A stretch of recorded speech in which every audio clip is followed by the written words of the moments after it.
Hello, and welcome to This Week in the Middle East with myself, Francis Matthew, and my co-host, Eddie O'Sullivan. Let me bring Eddie in. Eddie, hello. Hello, Francis. Lovely day here in London. Looking forward to the show. Excellent. And it's a good show today. We're joined by Francis Ghiles. Let me bring in Francis. Francis, welcome. Nice to be here. Lovely day in Paris as well. So. Right. You're a visiting fellow at King's College and a long-established writer and commentator on the Maghreb, on North Africa. It's an honor to have you with us and to take advantage of your knowledge. I thought if we could start with Morocco, that great country which has been there for so long opposite Spain, and where it's playing a very clever game. It seems to me that it's over time, Hassan Assad has worked with different kinds of governments, keeping the local politics fairly stable. At the same time, it signed the Abraham Accords and has got this close relationship with European countries. You yourself wrote a piece last week on how Macron has brought France into line with Germany and Spain in recognizing Moroccan authority over Western Sahara. So it seems to be going well, but where do you see it? Well, the French have brought their line quite up to the Moroccan one. They've just said that the Moroccan suggestion for autonomy of the Western Sahara is the better plan. So indeed, it is closer to the Moroccan line. And this fits in with the Moroccan policy of chipping away at all those who try and invoke the United Nations and who want a referendum, etc., etc., etc. But it doesn't change the fundamentals on the ground. The Moroccans have been there. They're unlikely to leave. There's unlikely to ever be, in my view, a war between Algeria and Morocco on this subject. In a way, it's a frozen piece of diplomatic, it's just diplomatically frozen, as James Baker, who was the United Nations Special Envoy at the turn of the century, pointed out. There is no political capital to be put into solving the problem, and he was speaking of Washington and Paris. Therefore, there will be no solution, or there is no solution, and that's where we are. And internally, it is going fairly steadily. It's under control, and the economy seems strong. Well, the Moroccan political system has the advantage of the Moroccan political system is that the same dynasty has been there since 1662, I think, or 1664. So they have a legitimacy that virtually no other monarchy in the Arab world has in historical terms. They're descendants of the prophets for what that's worth today. And the current monarch and his father, Hassan II, have steered a pretty clever course in the sense that they've always been close to the West. But they've maintained first good relations with both the United States and France, or France and Spain, the former colonized in the north of Morocco and in the Western Sahara. They've always maintained very good relations with the monarchies of the Gulf and Saudi Arabia, which means that when they need to purchase weapons for the Western Sahara issue, or because they're competing with Algeria, very often the bills are paid sotto voce by one of the Middle East rulers. They've also got good relations with China. That's because they are major producers and exporters of phosphate and fertilizers, and that's of great interest to China and India. And they have more than good relations with Russia.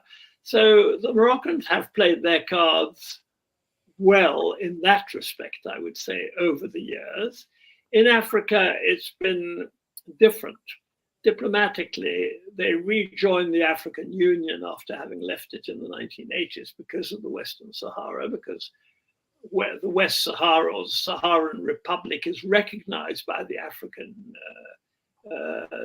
Union, that they have not been able to change. Economically, the story is different because they have played their cards in Africa quite cleverly, mainly through the phosphate company, which has been helping companies across Africa to set up fertilizer plants, selling them phosphates. And in view of the fact that improving agricultural production is a major challenge for Africa, the Moroccans have played their cards in Africa very well. Economically, they've done, on the face of it, they've done better than Algeria or Tunisia. They have some market success in recent years. They've built an intercontinental port from scratch, virtually, in Tangier. It's taken 25 years, but it is an enormous success and very well managed, which is quite something. Their phosphate company and fertilizers made from phosphates, which was a sleeping beauty a quarter of a century ago, has been in the hands of a man, Mustafa Terab, who's one of the cleverest people I've probably met. He's been chairman of the company for the last 20 years, and he's really turned into an international nimble player. It's quite an achievement, and diplomacy is practiced through economics as much as anything else. So on that front, and then a certain number of things internally, rebalancing the regions, developing Marrakesh, Tangiers in the north, rather than just having everything concentrated around the capital, Rabat, and the capital economic city, Casablanca. But there remain some major challenges, which are the same as elsewhere. One is a huge difference in income between the top or the upper middle class and the poorer people. And Morocco scores badly on that. It scores badly on literacy as well. The poor are really poor, and they're not getting richer, and the rich are very rich.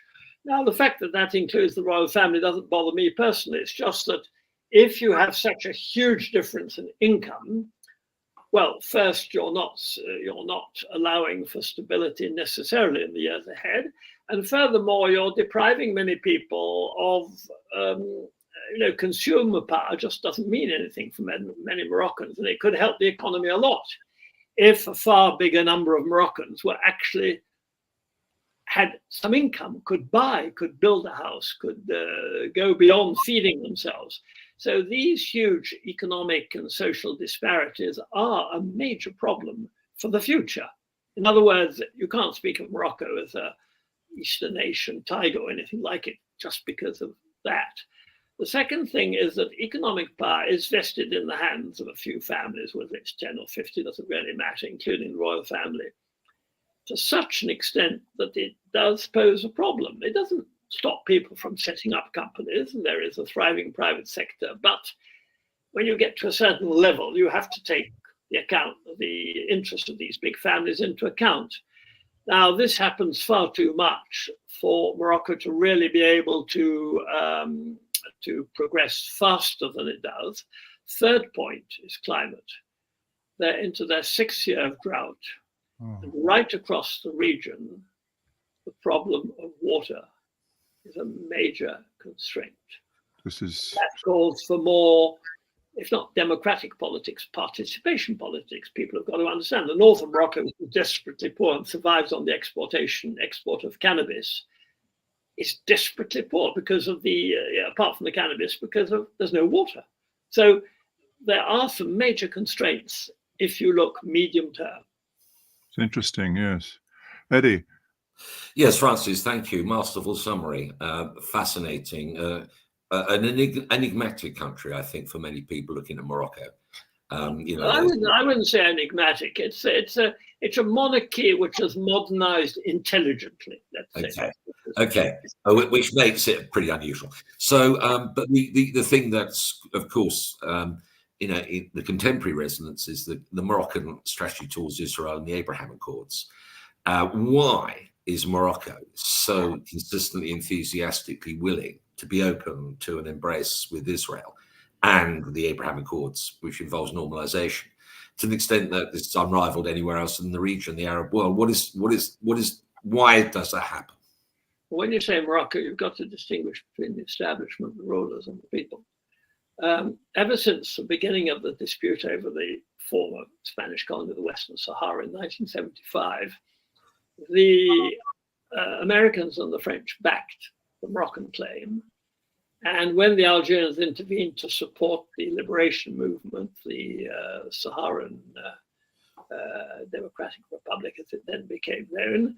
They sought the help of General Giap, the North Vietnamese general who defeated the French at Dien Bien Phu in 1954. So the Western Sahara fell into the sort of East-West or Cold War foil, so to that extent. And the Algerians also see themselves as great defenders of the rights of African people.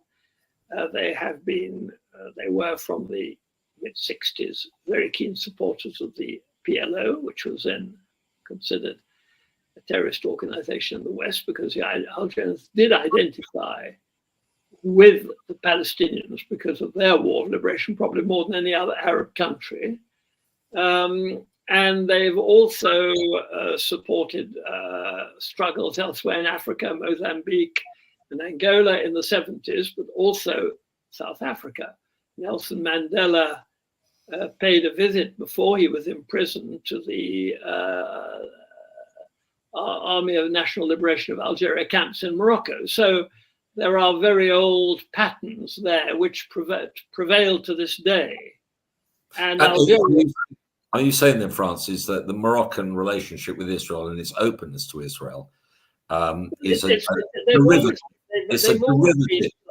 They've always been close to Israel. They've argued for conciliation and dialogue. The Algerians have always felt it was necessary to have an armed struggle.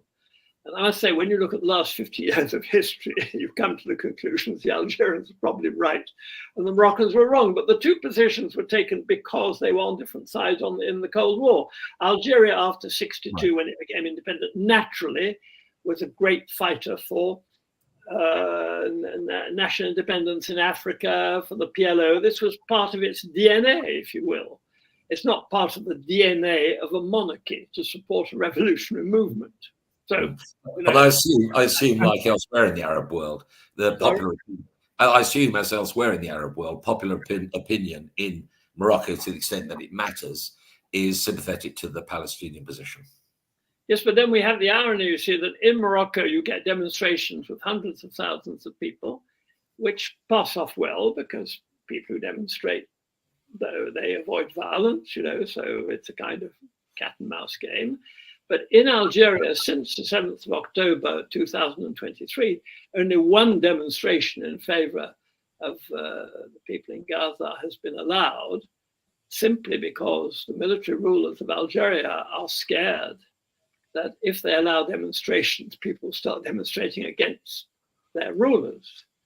So we have this ultimate irony of a keen defender of the PLO not daring, or the Palestinians not daring to allow its own people to demonstrate because it's afraid for its own survival. And that's true in other Arab countries where people are scared stiff of the mob or the people, whichever way you want to call it.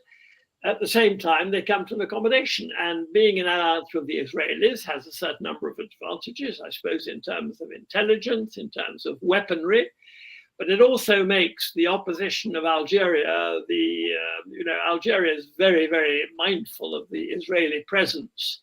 And of course, a lot of this depends on how the conflict, what's going on in the Middle East plays out.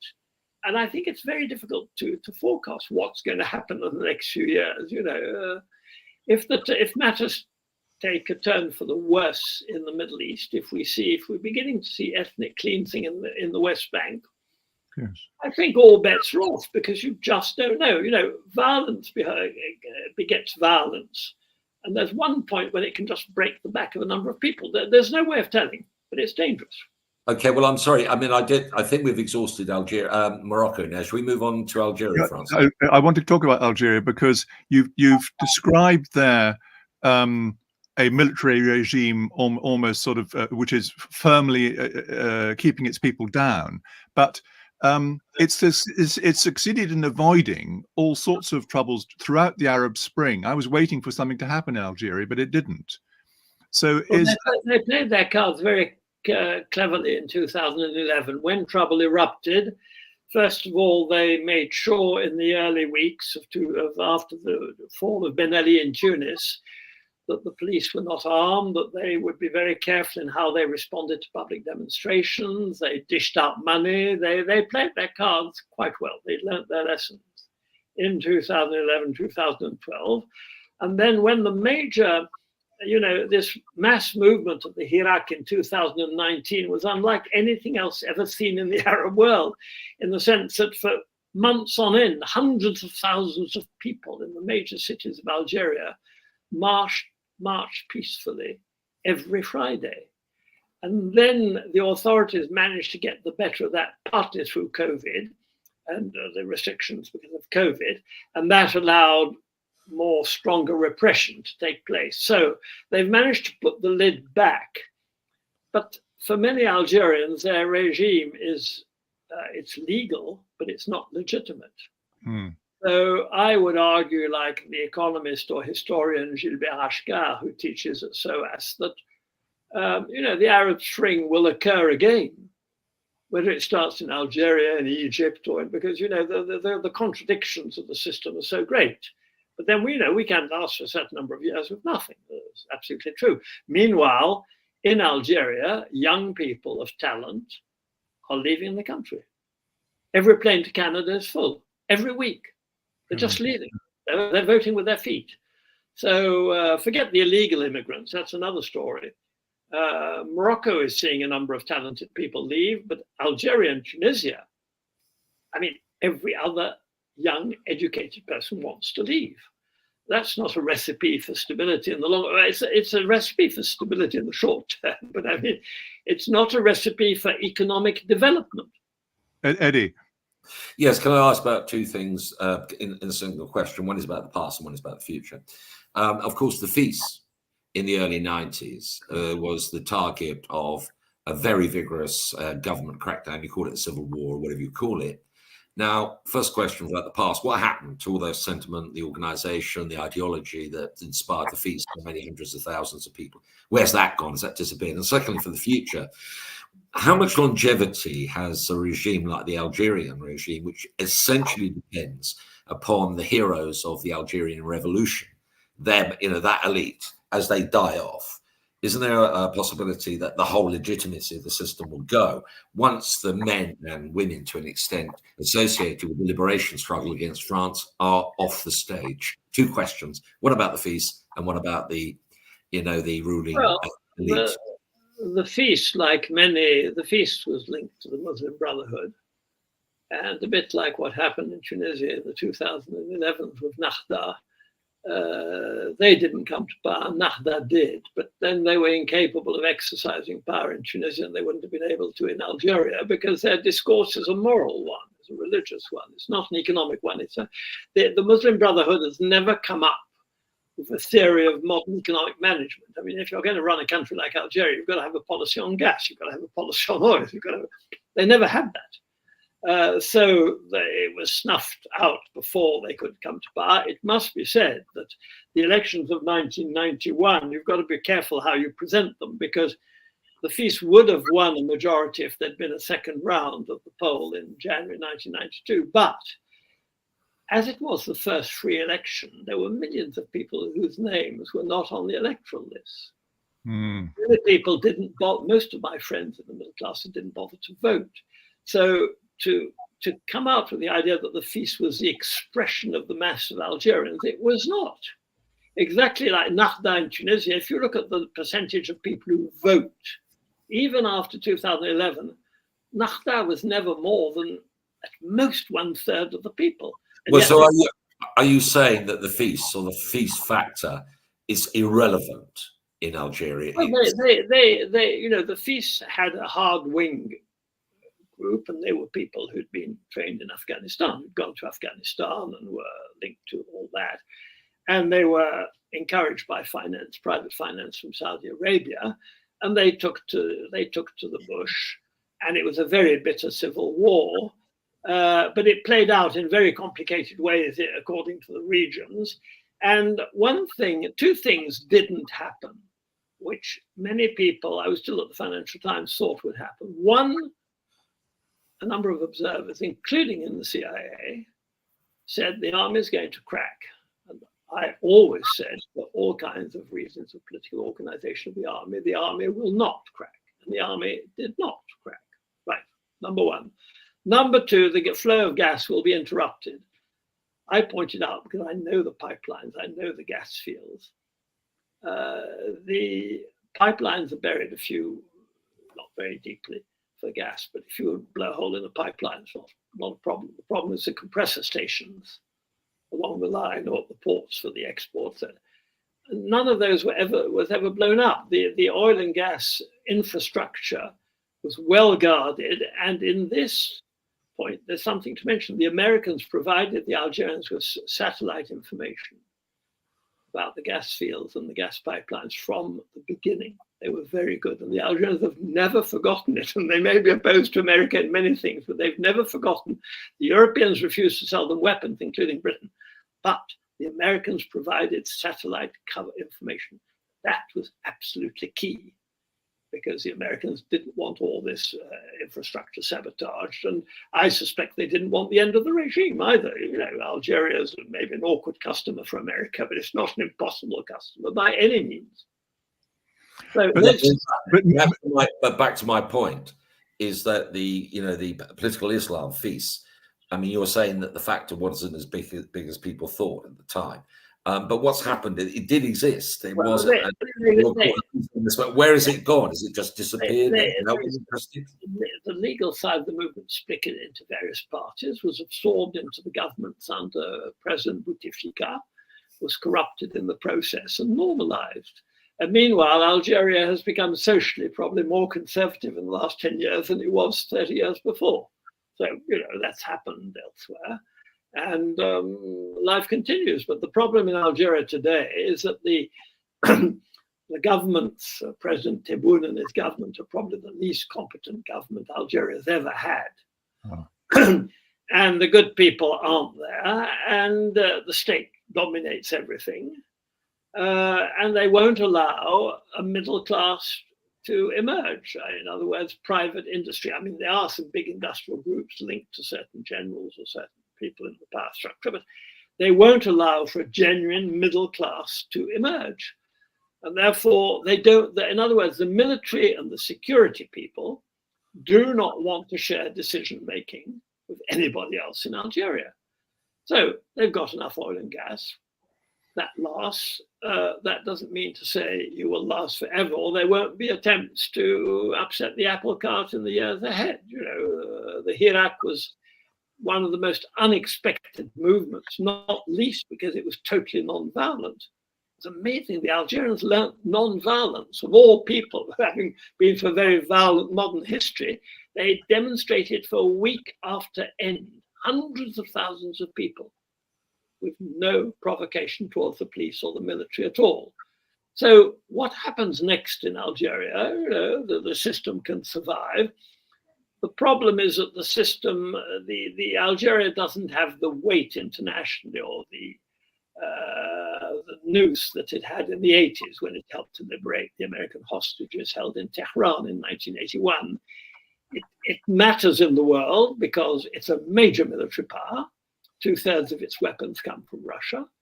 Its fleet is greater than the combined fleet of the French, the Americans, the Italians, and the Spaniards in the Mediterranean. It's got the latest Sukhois from Moscow, I think one of the few countries outside Russia to have them. So you've got all this military might. Nobody's going to attack them. They've got major allies in Africa, not least South Africa, because of the links going back to the War of Liberation. So Algeria is there, and it plays its game, maybe less adroitly than 40 years ago, but it's there, it's unmovable, and you can't do anything without them. And with Mali and the Sahel, they're discomforted at the moment because they weren't very keen on what the French were up to, but now they've got the Wagner group, which is hardly better. You could argue much worse. So, here they are, they're guarding their frontiers, basically. And the only country they do help and support, and they have done since 2011, is Tunisia. They've helped Tunisia after the fall of Ben Ali. The Algerians gave more financial aid than Europe. They gave security advice because that was needed in Tunisia. Don't forget, 1 million people poured out of Libya in the autumn of 2011, and the Algerians really were there. So Tunisia is very much beholden to the Algerians today, but that seems to suit everybody fine. And to talk about Tunisia, Kais Saied was voted in, an ex-lawyer, constitutional lawyer, who then took over and gave himself extra powers, and presumably, as I now understand from you, with some Algerian help. Well, I don't know about the Algerian help. I mean, you know, we don't know for a fact. I do know that Algeria has extended loans or given money to Tunisia, but this is never in the accounts of the central bank. The United Arab Emirates, in its more active policy in recent years, has given support to Tunisia. It may well have given financial support, but there's no proof of it, but it would be very much in keeping. And Kais Saied was not a lawyer. Kais Saied was a lecturer in constitutional history and constitution. And he's taken over most of the powers. But the problem about Tunisia is deeper. Is that after 2011, many people in the West, be it politicians, think tanks, otherwise, media, got enthusiastic about Tunisian democracy. And I've been asking all along for 13 years, where is democratic progress in Tunisia? The attempt to reform the security services in 2011-13 failed for all kinds of reasons. There was no attempt to reform the judiciary or the tax system. The ports remain immensely corrupt, and nobody in Tunisia has ever presented a credible economic reform plan. The IMF has attempted to impose a Washington consensus type plan for reform on Tunisia. I'm not alone in having argued that such a plan wouldn't work, because the Washington consensus since the 1980s, the Tunisians have been following what the IMF has asked for, but this has not led to any great flow of foreign investment. It has not developed private investment in Tunisia in any serious way, like in Southeast Asia. So the Washington consensus, which is now dead, doesn't work, but the Tunisians have never come up with a plan of their own. Had they come up with a plan which was not, which disagreed with the Washington consensus, they've never come up with a plan of their own. And at the moment, they're just battening down the hatches. I mean, the president orders you import less, so you say your commercial deficit is less, but then so you import less of this and that and the other. And the Tunisian economy is not growing, despite the official statistics, which are being more and more massaged. This year, we're being told there's a growth of 0.2%. Well, that's because they cut back the figures on GDP of last year, saying they were mistakes. But in fact, it's just static. It's not moving.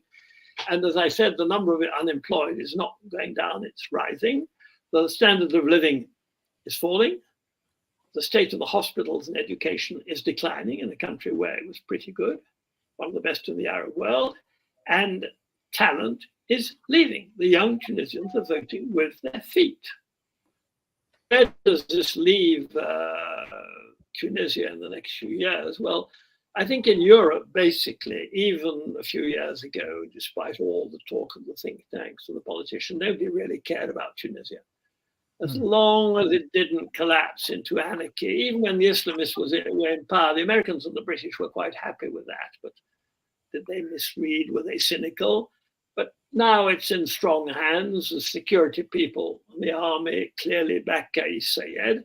And bear in mind that at the last elections, I'm trying to think when the last vote was, whatever, it's about 10 or 12% of the people entitled to vote voted. And we've got presidential elections coming up in October.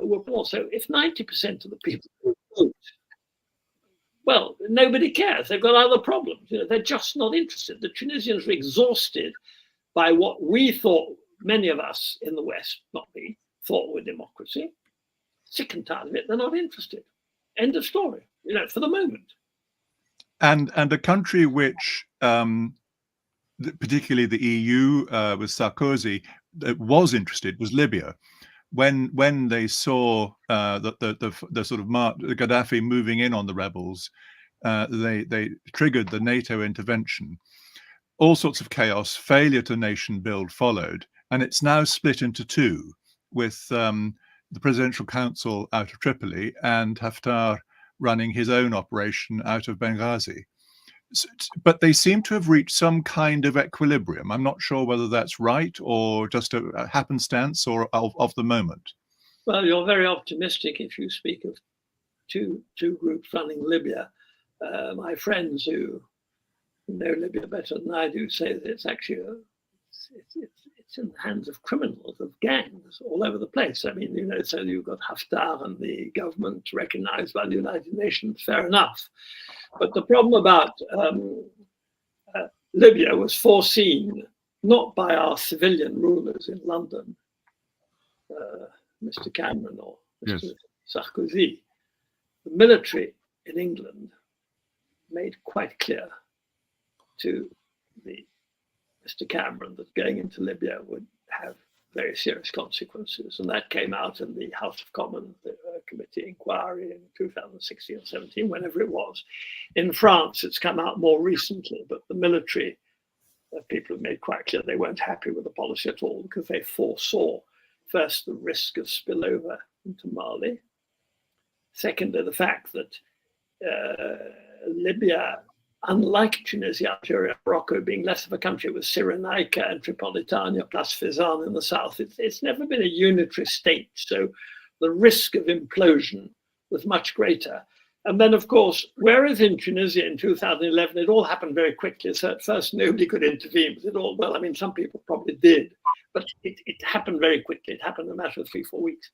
In Libya, everybody got involved. So the Italians and the Germans, the Italians were not keen at all of intervening into Libya. The French went in. Why did they go in? We still don't know. There have been a number of trials. Mr. Sarkozy has been taken to court, and we'll never know the story about what really happened. Did money get exchanged? What happened? We don't know, right? But he went in. Cameron felt obliged to follow him, despite the very great misgivings of the Minister of Defense in London.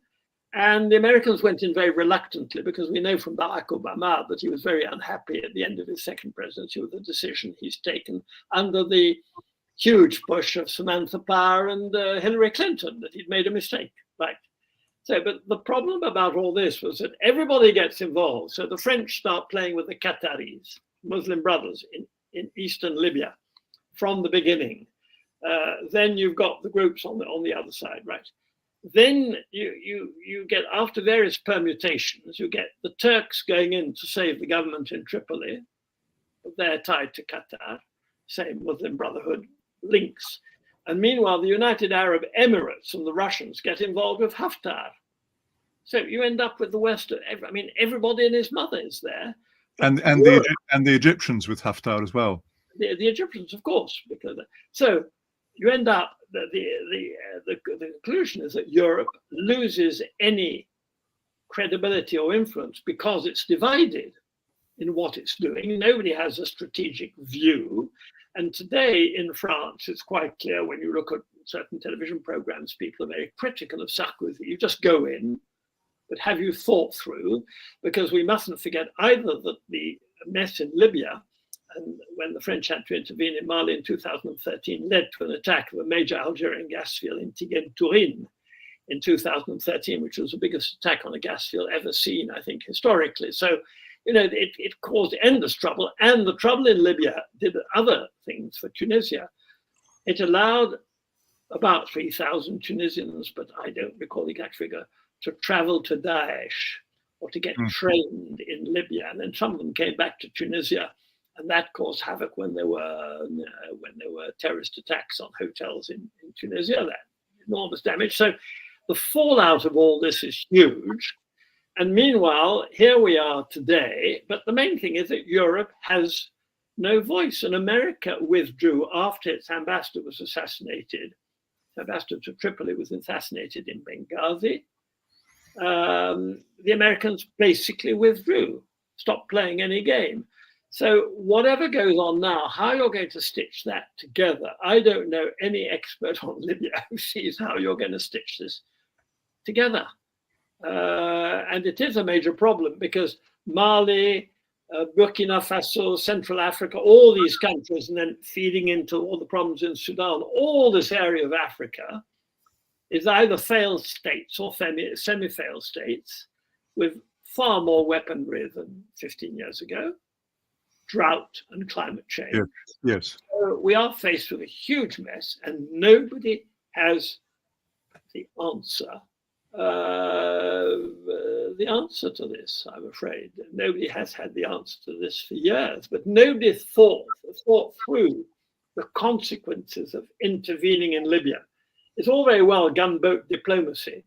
And gunboat diplomacy in the 19th century, when you dominate the world and you've got all the weapons and people don't communicate through radio, television and what, it's fine. But today, gunboat diplomacy, for what? And on top of it, the intervention in Libya had the terrible effect of the Russians draw the conclusions, whether it was honest or not, in their belief, it doesn't really matter. But Putin was very unhappy with his president, Mr. Medvedev, who agreed to the United Nations mandate, which the NATO overstepped. But then he felt he'd been made a fool of, so by the West.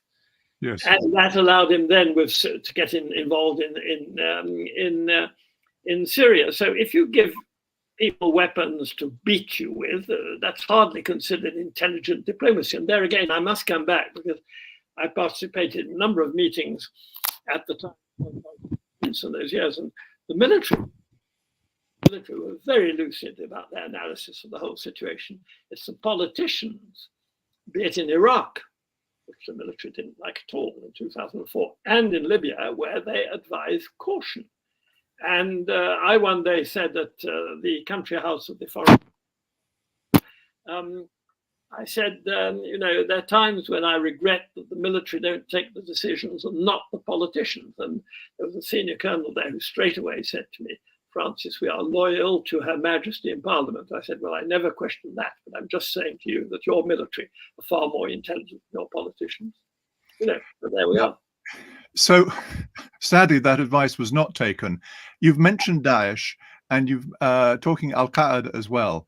Now, as we close, I'd like to take a look at that long strip of territory moving south of Sahara, what we call the Sahel, that huge, rather very lightly governed area, where Al-Qaeda and its lookalikes and split-offs and God knows what have established themselves to some effect with both local forces and on their own.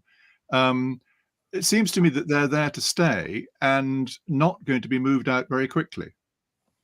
Well, I would question that reasoning. I don't know Mali. I don't know Burkina Faso, so I'm not. I read about it. I've heard a lot about it from my Tunisian, Moroccan, Algerian, and some European friends and experts.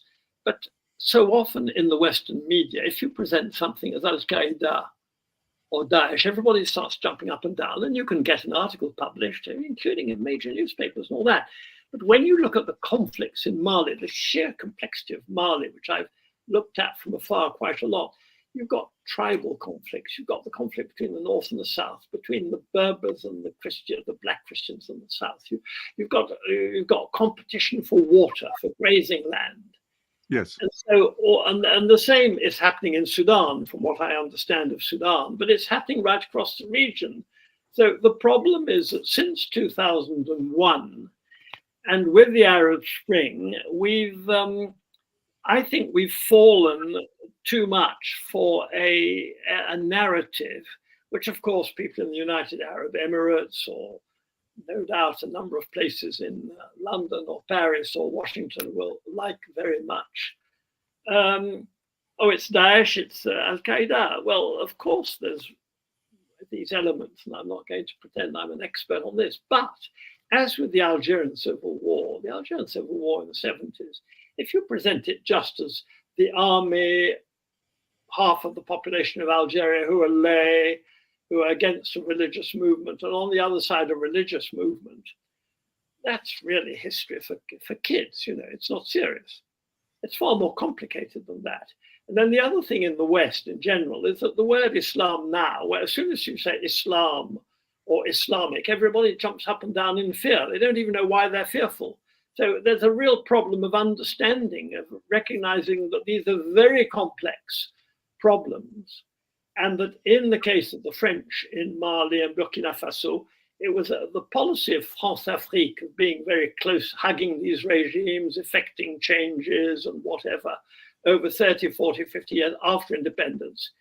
That should have changed in the 90s after the collapse of the Soviet Union and in the early 2000s, because the world was changing. These countries were becoming globalized, and yet policy continued as if nothing had changed. And then we paid the price in the 2010s. So it's a lack of strategic vision.